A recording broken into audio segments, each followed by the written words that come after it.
Okay. We should be live. We should be live. Is anybody out there? Come on. Let's be hearing you. Let me just check here. Just want to make sure that we're live. We don't want to waste our time. Come on, someone join me. Oh, there we go. We're away. Okay. Now, how have you been? Oh, good. I've been, my favourite pastime for the weekend has been driving kids around, kids sport. Forgotten how many times I've driven from Karori to Kilburnie and back this weekend over there like a bloody yo-yo. But kids sport, they love it. Got two little girls that are pretty good at netball, so all good over on the place. them. Actually, there's some netball that is underway now, which is so the ANZ Premiership, 6:45 pass-off. So there'll be probably people joining us later on. Okay, mate, let's rip into it. 89% of Auckland businesses receiving wage subsidy, really? Yeah, well, I sit there and I wonder whether that number's come from old Donald Trump in America, because it's, you sit there and you think about it just doesn't pass the most basic of smell tests. Well, even if we go back and have a look at what happened at the peak of alert level 4, when the whole country was locked down, we had about 65% of workers across New Zealand were on the wage subsidy. Yeah. So we're now at alert level 3 in Auckland. So yes, I'd expect there to be a fair proportion of Auckland businesses, particularly SMEs, that will be accessing that money. But to say that 90% of Auckland businesses are going to be in that sort of position, I just think there's a little bit of sensational that's actually going on, and people need to be pretty careful in regard to the numbers they throw around. Yes, we know Auckland businesses are squeezing, they're hurting. They still face a lot of challenges, don't they? Oh, without a doubt, right? And the real hit, the hits are ongoing. Lockdown part 1, lockdown part 3, part 2. Well, we've still got shutdown to go through, and shutdowns that impact on border control.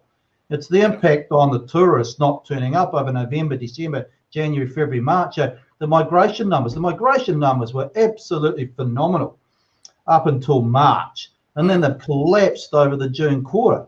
What does that mean? Fewer people, fewer bums on seats, but less demand for housing. So we're going to see demand for housing is going to dry up pretty quickly, I think, in 2021. But 2020, we've still seen the backlog that's actually sort of walking through. There's that old great song, who was it? Buckman Turner Overdrive. You ain't seen nothing yet. You ain't seen nothing yet. We're going to see, I think, a big turn down the track, because those migration numbers are going from basically hero to zero in regard to what they've told us in the past 6 months. What's your pick on the announcement as far as Auckland goes with level 3? I think they're going to kick it for touch for another few days. Yeah.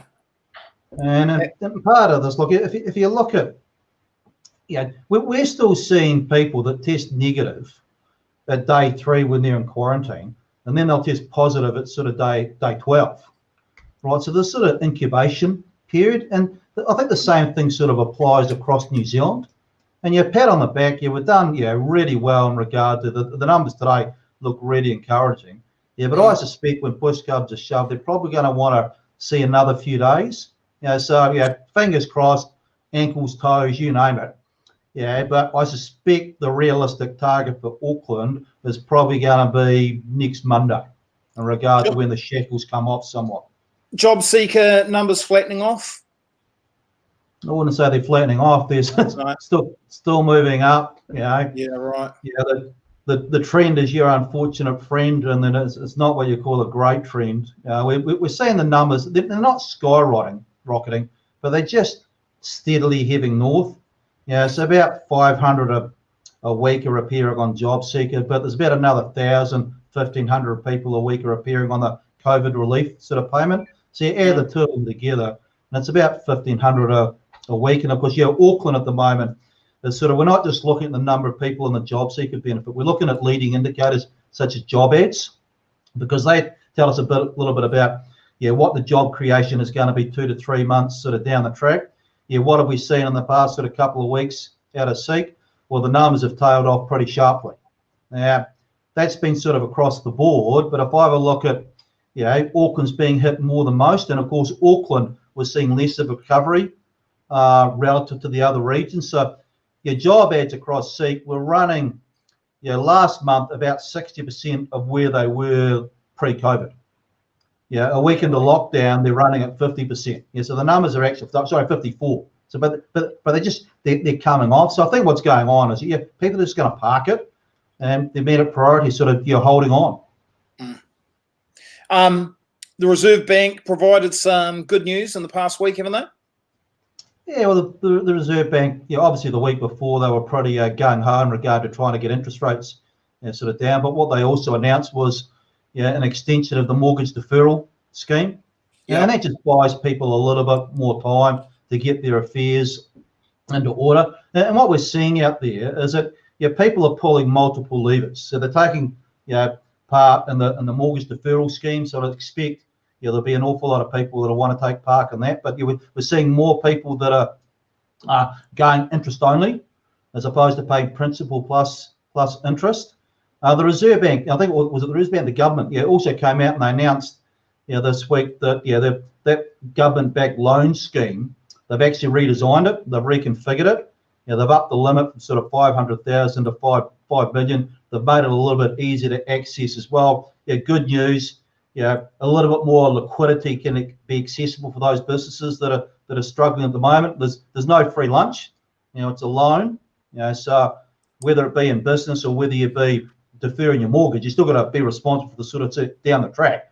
But the general spirit here of the story is that let's just say we're circling the wagons. We're trying to build that sort of defence barrier because we know things are difficult. So let's finish up on property. So you've got I suppose there's a bit of a dilemma. You've got the younger generation finally being able to go, okay, we might be able to afford to get in here because of interest rates, but then of course they're worried about their job as well. So how does that all balance out? It's an absolute oxymoron. So if I look at what we're seeing out there at the moment, is about 85% of people aged 18 to 25 are worried about their job. About 75 to 80% of people sort of age 24 to 34, I think, is worried about their job. And as people get older, they get a little bit less worried about their job in regard to what the impact is going to be. You've probably got a little bit more of a buffer sort of behind there. But if I have a look at what's sort of been driving the property market, or one segment that's been driving the property market of late, it's been first home buyers. They've been absolutely piling in off to the races. So they're worried about their job. They're not worried about taking on debt. Now, I think the reconciliation here is that for a lot of people, the bottom line is that with interest rates so low, the numbers now favour actually paying a mortgage or interest only as opposed to paying the rent. Yeah, exactly. If you have a look at where interest rates are at the moment, sub 3%, previously it might have been pretty tough for people to borrow $500,000. It sounds really big numbers, right? When you work out the maths, you're $500,000, it's sort of something south of 3%. Well, your mortgage, your interest payment might be $275 a week. You can't rent a property for $275 a week. No. So it's skewed the balance in regard to people if they can look, now's the time, and particularly if you can tap into the bank of some mum and dad, if they can slip you 10, 20, 30,000, that sort of stuff. But I guess the message for those people is still you've got to knuckle down. And now's the time when interest rates are incredibly low. Make sure you get that. Make sure those principal payments go in. Build up your equity. Do the work around the sort of house. Probably a little bit like what our parents' generation sort of used to do. You got on the property ladder and buy how you work like hell around the house to improve the value of it. Yeah, right. Anything else before we head into another week? No, well, look, I'm still telling people be realistic in regard to what's going on, but let's keep the chicken little stuff at bay.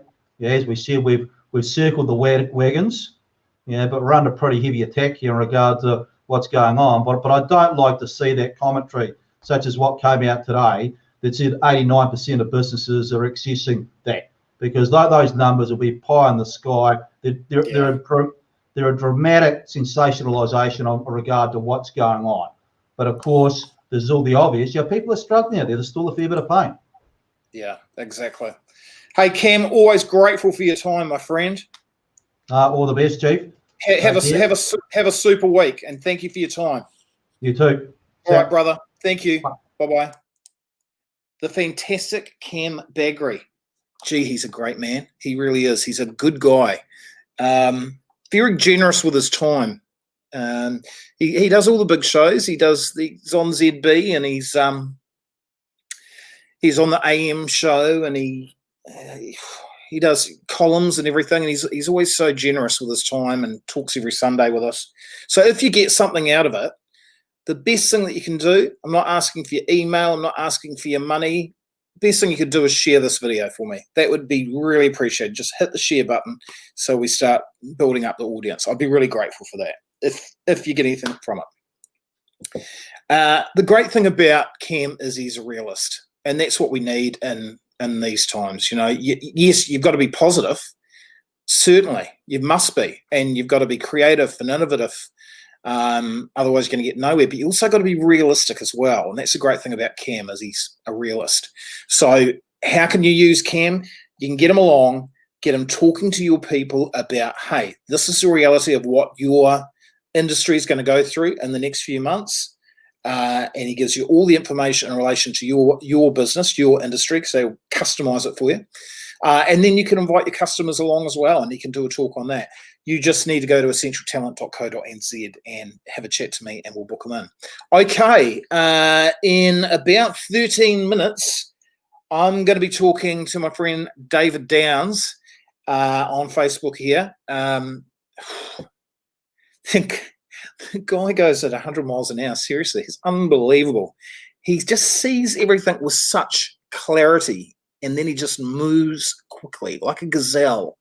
So I'm going to be having a chat to him about his latest thing, which is SOS. It's a great story, and I think you'll like it. So it's coming up in about 13 minutes on Facebook. I will see you then. Laters.